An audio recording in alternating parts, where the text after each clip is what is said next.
সুপ্রিয় শিক্ষার্থী, কেমন আছো সবাই? আশা করি অনেক ভালো আছো। আমরা এর আগে ভয়েসের 4টি ক্লাস নিয়েছিলাম। আজকে আমাদের ভয়েসের 5 নম্বর ক্লাস। তো আজকে আমাদের এই ক্লাসে দুইটা গুরুত্বপূর্ণ ভয়েসের রুল শিখব। তো সময় নষ্ট না করে আমরা ক্লাসে যাই। তো প্রথমটা হচ্ছে, তাহলে আমাদের আলোচনার বিষয় হচ্ছে কি ভয়েস। তো প্রথমটা হচ্ছে ভয়েস, যদি ইম্পারেটিভ সেন্টেন্সের আগে একটা গঠন শিখেছিলাম, let plus object plus be plus মূলধনের 3। তো ইম্পারেটিভ সেন্টেন্স গুলো নামবোধক আকারও থাকতে পারে। সেক্ষেত্রে কি হবে? সেক্ষেত্রে ওটা এরকম হবে। এটা আমাদের রুল হচ্ছে 6। ইম্পারেটিভ নামবোধক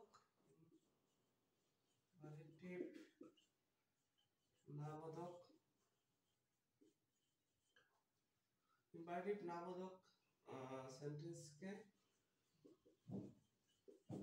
পেসিভ করার গঠন। পেসিভ করার গঠন। সেক্ষেত্রে গঠনটা কেমন হবে? গঠনটা প্রথমে হবে লেট প্লাস নট, অর্থাৎ let not plus object plus be plus মূল ভার্বের 3, অর্থাৎ ভার্ব 3। হ্যাঁ, উদাহরণ দেখলে বিষয়টা ক্লিয়ার হয়ে যাবে। যদি বলা হয়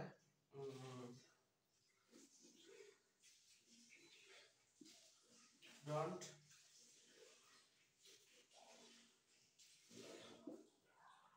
টেল এ লাই, মিথ্যা কথা বলো না। ঠিক আছে, এটা একটা ইম্পারেটিভ সেন্টেন্স।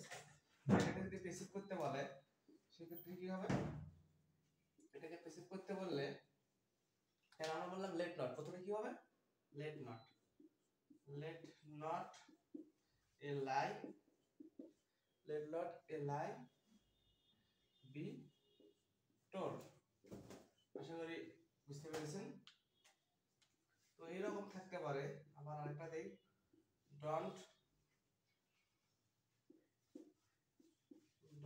দিতে পারি হচ্ছে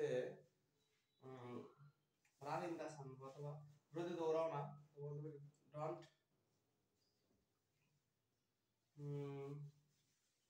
ডোন্ট দিয়ে দিয়ে তারপরে দিলাম ডু দা ওয়ার্ক, কাজটি করো না, ডু দা ওয়ার্ক। তো এটা একটা আমাদের হচ্ছে নামবোধক ইম্পারেটিভ সেন্টেন্স। তো সেক্ষেত্রে এটাকে পেসিভ করবো, তাহলে কি হবে? যথারীতি let not the work be done। আশা করি সবাই বুঝতে পেরেছেন। তো ইম্পারেটিভ নামবোধককে তাহলে পেসিভ করার অর্থ হলো let plus not plus object plus be plus মূলভার্বের 3। তো এরকম আমরা একটা এরপর একটা শিখব ইন্টারোগেটিভ, প্রশ্নবোধক। ইন্টারোগেটিভ সেন্টেন্সকে অ্যাকটিভকে পেসিভ করার গঠন। হ্যাঁ,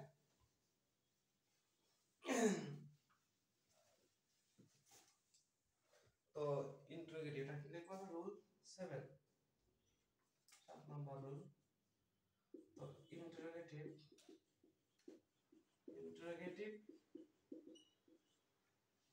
অ্যাকটিভ ভয়েসকে পেসিভ করার জন্য ইন্টারোগেটিভ সেন্টেন্সে আর কি অ্যাকটিভ কে পেসিভ করার গঠন।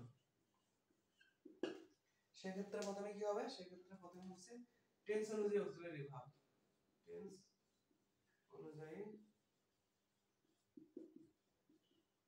অক্সিলারি ভার্ব, এরপর অবজেক্ট কে সাবজেক্ট, এরপর হচ্ছে মূল ভার্বের 3, অর্থাৎ verb 3 plus by plus subject কে অবজেক্ট। হ্যাঁ, যেমন যদি বলা হয়